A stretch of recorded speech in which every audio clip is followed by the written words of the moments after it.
நேயர்கள் அனைவருக்கும் என் அன்பான வணக்கங்கள். இன்று நாம் கேட்க இருப்பது தெனாலிராமன் கதைகளைத்தான். சுமார் 480 ஆண்டுகளுக்கு முன் ஆந்திர மாநிலத்தில் உள்ள ஒரு சிற்றூரில் ஓர் ஏழை அந்தணக் குடும்பத்தில் பிறந்தான் தெனாலிராமன்.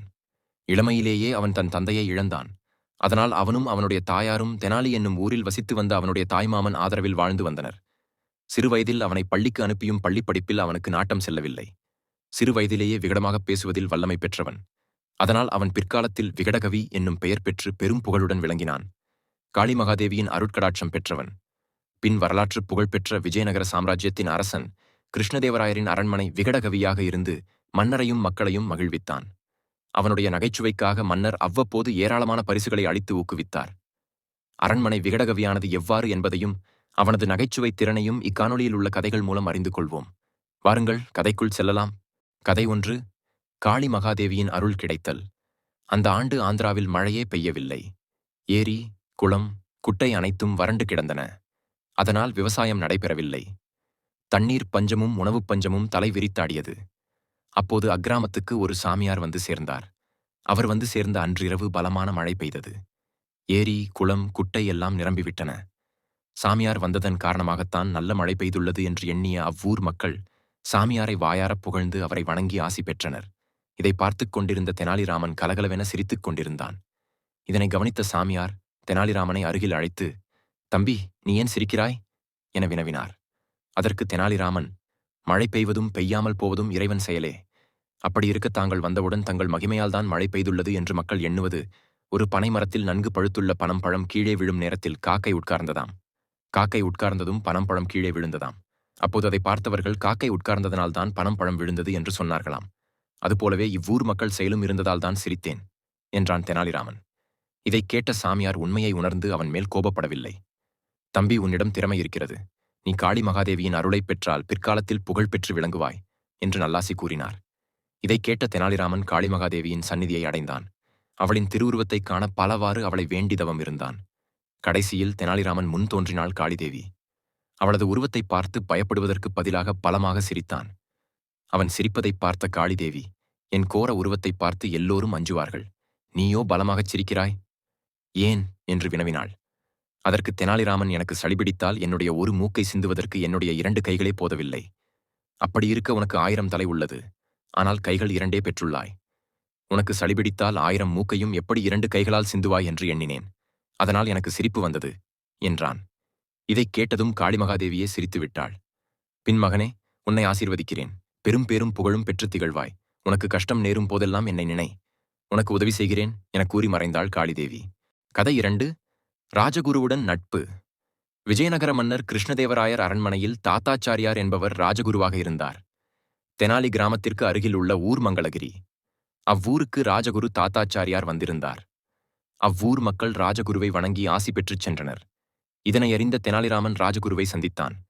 தன்னுடைய விகடத் திறமையாலும் பேச்சாற்றலாலும் ராஜகுருவின் சிஷ்யன் ஆனான். ராஜகுருவின் நட்பு கிடைத்த பின் தன் குடும்பம் மிகவும் ஏழ்மை நிலையில் இருப்பதாகவும் அதனால் மன்னர் கிருஷ்ணதேவராயரிடம் சிபாரிசு செய்து அரண்மனையில் வேலை கிடைக்க ஏற்பாடு செய்யுமாறும் வேண்டிக் கொண்டான். அவன் வேண்டுகோள்படியே ராஜகுருவும் அரண்மனையில் வேலைக்கு சேர்த்து விடுவதாக வாக்களித்தார். "நான் போய் ஆள் அனுப்புகிறேன்.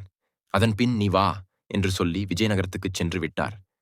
தெனாலிராமன் மிக கெட்டிக்காரனாக இருக்கிறான். இவனை மன்னரிடம் சொல்லி அரண்மனையில் விகடகவியாக சேர்த்துவிட்டால் நம் வேலை போய்விடும் என்று எண்ணிய ராஜகுரு தெனாலிராமனுக்கு ஆள் அனுப்பவே இல்லை. தெனாலிராமனும் ராஜகுருவிடமிருந்து ஆள் வரும் வரும் என்று எதிர்பார்த்து பல மாதங்கள் ஓடிவிட்டன. எந்தத் தகவலும் அவனுக்கு கிட்டவில்லை. ஆகையால் விஜயநகரம் சென்று ராஜகுருவை நேரில் பார்த்து அரண்மனையில் சேர்ந்துவிட வேண்டும் என்று தீர்மானித்துக் கொண்டான். அதன்படியே மனைவி, மகனுடன் பல நாட்கள் நடந்து விஜயநகரம் வந்து சேர்ந்தான். கதை 3. ராஜகுருவை சந்தித்தல். பலவித இடையூறுகளுக்கிடையே தெனாலிராமன் ராஜகுருவை அவரது இல்லத்தில் சந்தித்தான். தெனாலிராமனை பார்த்ததும் ராஜகுரு அதிர்ச்சியடைந்தார். "யாரப்பா நீ? உனக்கு என்ன வேண்டும்?" என்று கேட்டார். இதைக் கேட்ட தெனாலிராமன் பதறினார். "ராஜகுருவே, நான் தான் தெனாலிராமன். தாங்கள் மங்களகிரிக்கு வந்தபோது நண்பர்கள் ஆனோம். நான் கேட்டுக்கொண்டதற்கு இணங்க தாங்கள் அரசவையில் என்னைச் சேர்த்து விடுவதாகச் சொன்னீர்கள். ஆள் அனுப்பிய பின் வா என்றீர்கள். பல மாதங்களாக தங்களிடமிருந்து ஆள் வராததால்தான் நான் நேரில் வந்துள்ளேன். தயவு செய்து என்னைப் பற்றி மன்னரிடம் சொல்லி அரசபையில் சேர்த்து விடுங்கள்" என்று வேண்டினான். "உன்னை யாரென்றே எனக்குத் தெரியாதப்பா. மரியாதையாக வெளியே போ. இல்லையேல் அவமானப்படுவாய்" என்று விரட்டினார். வீட்டை விட்டு வெளியேற்றப்பட்ட தெனாலிராமன் பழிக்குப் பழி வாங்கத் துடித்தான். காளி மகாதேவியை துதித்தான். கதை 4. அரசவை விகடகவியாதல். அன்று கிருஷ்ணதேவராயரின் அரண்மனை அமர்க்களப்பட்டுக் கொண்டிருந்தது. அறிஞர் பெருமக்களும் மற்றவர்களும் மண்டபத்தில் குழுமியிருந்தனர். தெனாலிராமனும் ஓர் ஆசனத்தில் அமர்ந்திருந்தான். மன்னர் கிருஷ்ணதேவராயர் வந்தவுடன் சபை கூடியது. வேற்றூரிலிருந்து வந்த தத்துவஞானியை விழாவைத் தொடங்கி வைத்து விவாத மன்றத்தை ஆரம்பிக்கச் சொன்னார். தத்துவஞானியும் ஏதேதோ சொன்னார். ஒருவருக்கும் ஒன்றும் விளங்கவில்லை. அவர் பேச்சின் இறுதியில் மாய தத்துவம் பற்றி நீண்ட நேரம் பேசினார். அதாவது, நாம் கண்ணால் காண்பதும் மாயை, உண்பதும் மாயை என்று சொன்னார். இதைக் கேட்ட அறிஞர்கள் முதல் அரசர் வரை எவருமே வாய் திறக்கவில்லை. ராஜகுரு மௌனமாகிவிட்டார். சுற்றும் முற்றும் பார்த்த தெனாலிராமன் எழுந்து நின்றான். தத்துவஞானியைப் பார்த்து, ஐயா, தத்துவஞானியாரே, ஏன் பிதற்றுகிறீர்? நாம் உண்பதற்கும் உண்பதாக நினைப்பதற்கும் வித்தியாசமே இல்லையா எனக் கேட்டான். அதற்கு தத்துவஞானி வித்தியாசம் இல்லை என்றார். அதை சோதிக்க தெனாலிராமன் அரசரிடம் ஒரு விருந்துக்கு ஏற்பாடு செய்யச் சொன்னார். விருந்து ஏற்பாடு ஆயிற்று. அனைவரும் பந்தியில் அமர்ந்து சாப்பிடத் தொடங்கினர். தத்துவஞானிக்கு உணவு பரிமாறியும் சாப்பிடக்கூடாது எனக் கட்டளை இட்டுவிட்டனர். அதனால் தத்துவஞானி தன் தவறை உணர்ந்தார். இதை பார்த்த அரசர் தெனாலிராமனின் திறமையை பாராட்டி பரிசளித்தது மட்டுமில்லாமல் அன்று முதல் அவரது அரசவை விகடகவியாக்கினார். கதை 5.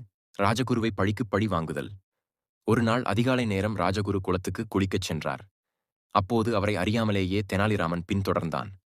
குளக்கரையை அடைந்ததும் ராஜகுரு துணிமணிகளை எல்லாம் களைந்து கரையில் வைத்துவிட்டு நிர்வாணமாக குளத்தில் இறங்கி குளித்துக் கொண்டிருந்தார்.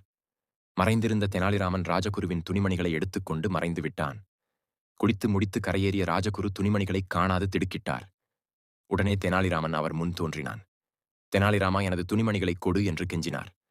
அதற்கு தெனாலிராமனோ, துணிமணிகளை நான் பார்க்கவில்லை. நானும் குளிக்கவே இங்கு வந்துள்ளேன். என்னிடம் வம்பு செய்யாதீர்கள் என்றான். ராமா, என் துணிமணிகளை கொடுத்துவிடு. இன்னும் சிறிது நேரத்தில் நன்கு விடியப் போகிறது. இக்குளத்துக்கு பெண்கள் குளிக்க வந்து விடுவார்கள். உடனே என் துணிமணிகளைக் கொடு என்று கெஞ்சினார். அவர் கெஞ்சுதலைக் கேட்ட தெனாலிராமன், என் நிபந்தனைக்கு உட்பட்டால் உமது துணிமணிகளை தருகிறேன். இல்லையேல் தர முடியாது என்று கூறிவிட்டான். என்னை அரண்மனை வரை தோளில் சுமந்து செல்ல வேண்டும். அப்படியென்றால் தருகிறேன், இல்லையென்றால் தர முடியாது என்று கூறிவிட்டான். தெனாலிராமன் மிகப் பொல்லாதவன் என அறிந்த ராஜகுரு அதற்கு சம்மதித்தார். பின் துணிமணிகளை ராஜகுருவிடம் கொடுத்தான். உடையணிந்து கொண்ட ராஜகுரு தெனாலிராமனை தன் தோள் மீது சுமந்து சென்று கொண்டிருந்தார். இதை ஊர் மக்கள் அனைவரும் வேடிக்கை பார்த்துக் கொண்டிருந்தனர். இதை மன்னர் கிருஷ்ணதேவராயரும் உப்பரிகையிலிருந்து பார்த்துவிட்டார். உடனே தனது காவலாளிகளுக்கு உத்தரவிட்டார். அதாவது, தோள் மேல் இருப்பவனை நன்கு உதைத்து என் முன் நிறுத்துங்கள் என்று. உப்பரிகையிலிருந்து மன்னன் பார்த்து விட்டதை அறிந்த தெனாலிராமன் ராஜகுருவின் தோளிலிருந்து இறங்கி அவர் பாதங்களில் வீழ்ந்து வணங்கினான். ஐயா, என்னை மன்னியுங்கள். ராஜகுருவை அவமானப்படுத்திய பாவம் என்னை சும்மா விடாது. ஆகையால் என் தோள் மீது தாங்கள் அமருங்கள். நான் உங்களை சுமந்து செல்கிறேன் என்றான். அவன் பேச்சை உண்மையென்று நம்பிய ராஜகுரு தெனாலிராமன் தோள் மீது உட்கார்ந்து கொண்டார். தெனாலிராமன் ராஜகுருவை சுமந்து சென்று கொண்டிருக்கையில் காவலாட்கள் அருகில் வந்துவிட்டனர். ராஜகுருவை நயப்புடைத்து மன்னர் முன் நிறுத்தினர். இதை பார்த்த மன்னர் ராஜகுருவை ஏன் அடித்தீர்கள் என வினவினார். அதற்கு காவலாட்கள், தெனாலிராமன் தோள் மீது அமர்ந்து இருந்தவர்தான் இந்த ராஜகுரு. தாங்கள்தானே தோள் மீது அமர்ந்திருப்பவரை அடித்து உதைக்கச் சொன்னீர்கள். அதன்படியே செய்துள்ளோம் என்றனர். மன்னர் ராஜகுருவை அழைத்து விவரத்தை கேட்டார். ராஜகுருவும் தன் தவறை உண்மையென்று ஒத்துக்கொண்டார். தெனாலிராமன் செய்கை மன்னருக்கு சிரிப்பை வரவழைத்தாலும் அவன் செய்த தவறுக்கு தக்க தண்டனை வழங்க எண்ணினார். ஆகையால் தெனாலிராமனை அழைத்து வர அரண்மனை காவலாட்களை அனுப்பினார். காவலாட்களும் தெனாலிராமனை சிறிது நேரத்தில் மன்னர் முன் கொண்டு வந்து நிற்க வைத்தார்கள். தெனாலிராமா, நீ ராஜகுருவை அவமானப்படுத்தி விட்டாய். மேலும் அவரை உதையும் வாங்க வைத்து விட்டாய். இது மன்னிக்க முடியாத குற்றமாகும். ஆகவே உன்னை சிரச்சேதம் செய்ய உத்தரவு இடுகிறேன் என்றார் மன்னர். இதைக் கேட்ட தெனாலிராமன் தன் உயிருக்கு ஆபத்து வந்ததை எண்ணி வருந்தினான். அவன் தன் இஷ்ட தேவதையான காளிதேவியை தன்னை காப்பாற்றும்படி மனதிற்குள் துதித்தான். காவலாட்களும் அவனை கொலை செய்ய அழைத்துச் சென்றார்கள். அப்போது அவர்களிடம் தன்னை விட்டுவிடும்படியும் பணம் தருவதாகவும் வேண்டினான். காவலாட்களும் பணத்தை பெற்றுக்கொண்டு அவனது வேண்டுகோளுக்கு இணங்கி கொலை செய்யாமல் விட்டுவிட்டனர். இனி இவ்வூரில் இருக்காதே, வேறு எங்காவது போய்விடு என்று சொன்னார்கள். அவர்களிடம் அப்படியே செய்கிறேன் என்று சொல்லிய தெனாலிராமன் தன் வீட்டிலேயே ஒளிந்து கொண்டான். காவலாட்களும் ஒரு கோழியை அறுத்து அதன் இரத்தத்தை வாளில் தடவி மன்னரிடம் தெனாலிராமனை கொலை செய்து விட்டோம் என்று சொல்லிவிட்டனர். மன்னரும் அதை உண்மை என்று நம்பினார்.